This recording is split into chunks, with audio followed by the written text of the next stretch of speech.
dreary when you start looking at this, and you can see that we've got a widespread day full of temperatures in the 40s and 50s with showers around and thunder showers and some snow mixed in and a frost advisory to start with and a wind advisory. Anything else y'all want me to add to this list?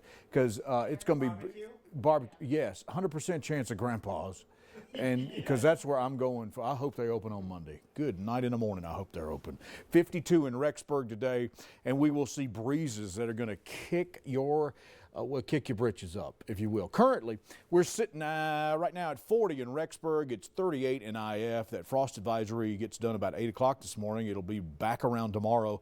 It's starting with freezing in Driggs. It's 31 in Jackson. And Pocatello's right there at 38 degrees. And then we talk about the winds, and that's the other problem today because they're going to be kicking 15 to 20 miles an hour. And again, widespread showers, snow mixed in, thunder showers and thunder snow into the afternoon, and the breezes will be there. Not a real good looking day here. So we're gonna get rid of this, and we're going to change things up. I'll come back with the extended forecast, and I think you're going to like what you're going to see. I can sell you on that, right? I'll be back. All right, thanks so much, Jeff. Well, President Trump might be addressing the nation sometime this week to talk about race and national unity. Housing and Urban Development Secretary Ben Carson hinted at the president's speech yesterday. Now, the last time the president addressed the country about George Floyd's killing, it drew lots of criticism. That's because government forces cleared out peaceful protesters with tear gas in front of the White House. Then the president walked to a nearby church and posed for photos. Well, another prominent Republican is speaking out against President Trump and his re-election campaign. ABC's Rachel Scott tells us about their discussions inside the West Wing about deploying the military on American streets. One of the nation's most prominent Republicans saying flat out he's voting for Joe Biden, encouraging other members of his party to consider their choice. I think he has been not an effective president. He lies all the time. Former Secretary of State Colin Powell hasn't endorsed the GOP nominee in the last 3 presidential elections either. But he now joins a chorus of retired admirals and generals questioning the leadership of the commander-in-chief, including his own former chief of staff. I think we need to look harder at who we elect. The former brass alarmed by the president's call to deploy the military against citizens. You have to dominate the streets. You can't let what's happening happen. It's called dominate the streets. The National Guard flooding the Capitol in the wake of protests. A senior U.S. official telling ABC News during a heated West Wing conversation Monday, the president demanded 10,000 troops on American streets. The Secretary of Defense, the chairman of the Joint Chiefs, and Attorney General William Barr pushed back. I think our position was common, which was that they should only be deployed as a last resort. Army Secretary Ryan McCarthy telling reporters, quote, "We came right up to the edge of bringing active troops here. We were there as Park Police began forcibly removing the largely peaceful group gathered in Lafayette Square." Barr saw it differently. The Park Police was facing what they considered to be a very rowdy and non-compliant crowd, and there were projectiles being hurled at the police. D.C. saw its largest demonstration yesterday. Thousands marched here, but no arrests were made. President Trump giving the okay for the National Guard to withdraw from the city, but the White House behind me is still almost completely covered with fencing. Rachel Scott, ABC News, Washington. All right, still to come. And talk to you about a message from Prince on what would have been his 62nd birthday. Plus, Jeff is back. He's got your 8-day forecast coming up right after the break. Primetime Auctions every month is different. Every auction is unique. Get ready to click, bid, win. For complete details on all events, visit our website, primetimeauctions.com. Primetime Auctions, bid online and live. If your car or truck has a small ding or has major body damage, there's one name you need to know: Classic Auto. Classic Auto Collision Center has repaired more vehicles than any other shop in town. Here's what people say. It looked better than new. I couldn't even believe it. They make everything so easy. They're just the nicest people to work with. The highest quality, the easiest to work with, better than new. This is why people choose Classic Auto Collision Center, and you should too. They have one of the largest shops in Idaho Falls. The entrance is right off Lincoln Road. Parents, Parents, you hear that? That's your 3 o'clock wake-up call. And if your kid's home alone after school, don't hit snooze, because 3 to 6 is prime time for trouble. No joke. It's when a lot of kids first start drinking. So listen up. Here's what you can do.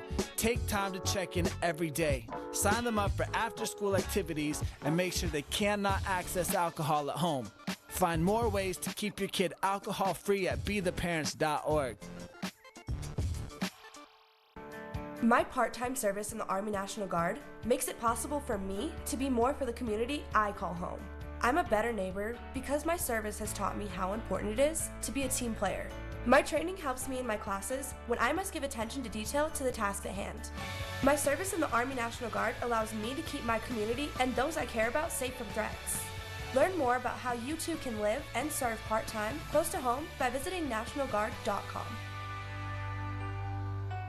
Stay informed with Local News 8.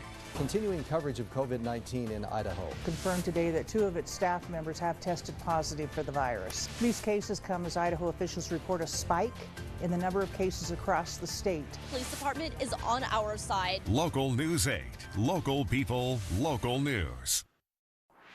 The Local News 8 Skycam Network is sponsored by. When buying, selling, or investing in real estate, contact Jim at jimwindmiller.com.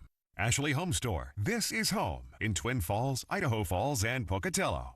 Hands of Hope, Home Health and Hospice, helping make each day count. Curtis Porter and Adams. Injured on the job, free consultation. If we don't win, you don't pay. And now, your first alert weather. Good morning, Jeff Roper in early, checking in with you to make sure you're not frozen yet. I know it's brisk. We're in the 30s to start with and 40s in some spots. And like we told you last week, we're starting the week with some snow in the area. And it is mainly in the mountains, but you may see a flake or two fly. Salmon with some snow showers this morning, and this will be the story for the day. Some of this is rain down into the Magic Valley, and it's crossing over and becoming a mixed bag. We do have breezes, and we'll have widespread rain, snow, and thunder snow with some really tricky winds today. That'll be the other thing that will light you up, man. It's going to take the temperature down about 10 degrees with a wind chill. But you can see to the east of Idaho Falls, up into the mountains, we've got some rain into Fort Hall and Chubbuck this morning. And currently in IF, it feels like it's 29 degrees with that breeze out of the southwest at about 15 miles an hour. And the cameras, they're shaking. Everybody's getting up, getting started here with 32 in Driggs, 31 in Jackson, it's 28 in Arco. So you need a jacket or a coat to start with this morning. You may want to shed some layers. It's not going to get out of the 50s today, so you may need to be prepared for that. This is our Vipercast as we head towards 7. More mountain showers and a mixture to the south. We get rain in here by about lunchtime, and even thunder showers are a possibility. Don't rule out thunder, snow. 2. With windy conditions, we have a wind advisory that remains in effect for this area and a frost advisory that expires at 8 o'clock this morning. And we get into tomorrow afternoon, we got more mountain rain, we think, and maybe some more unstable air for central Idaho and with some thunder showers. But I will tell you, we're going to get back to normal by Wednesday this week. But look at the breezes. Yeah, pretty stiff winds. It's going to feel cooler than it actually is outside as we go through the day today. Into the overnight, it calmed, but still going to be a breezy day again tomorrow as we settle things back down. These are the snowfall totals by the end of the day today. A couple of inches in Stanley, 2 to 4 in Island Park. And don't be afraid if you see a flake fly. It'll be 48 in Lava today, 52 in McCammon. We're in the mid-50s in Malad with overnight lows tonight right around freezing for most everybody and the mid-30s for Malad. It'll be 43 in Jackson this afternoon, and we won't get above freezing tonight, and so there'll be some frost to contend with tomorrow morning. 51 in St. Anthony, 53 in Du Bois. It'll be 52 in Rexburg this afternoon, and we're right there at the freezing mark for early tomorrow morning around 6 o'clock. It'll be 50 in Stanley this afternoon, 54 in Ketchum with showers around, and overnight lows range from 22 to 32. The Snake River Plain with a mostly cloudy day with widespread rain, snow, and maybe even some thunder snow. 57 in Aberdeen. It'll be freezing tomorrow morning. It'll be 53 at INL this afternoon and 34 overnight. So your forecast for the next 8 days: windy, 50-50 chance of showers today, and 53 in IF. It'll be 35 tomorrow morning, and then finally we're headed toward the 70s and 80s by Wednesday and Thursday, with slight shower chances into the weekend. Pocatello, windy today. It'll be mostly cloudy. Showers and widespread rain and thunder snow a possibility. 55, then 38 for Tuesday, and 65, finally closer to 85 and 90 by Thursday and Friday. Blackfoot, 54 today, a 60% chance of those widespread showers. We'll take it up another 10 degrees for tomorrow, and finally back toward 90 by Friday, which is above normal for this time of the year. This is kind of a freakishly weird weather day. 52 and then 32 tonight for Rexburg, and then closer to 70 and then 80 for Wednesday and Thursday, with small shower chances next weekend. Salmon, yeah, you've already seen some flakes fly this morning at the Salmon International Jetport. 56.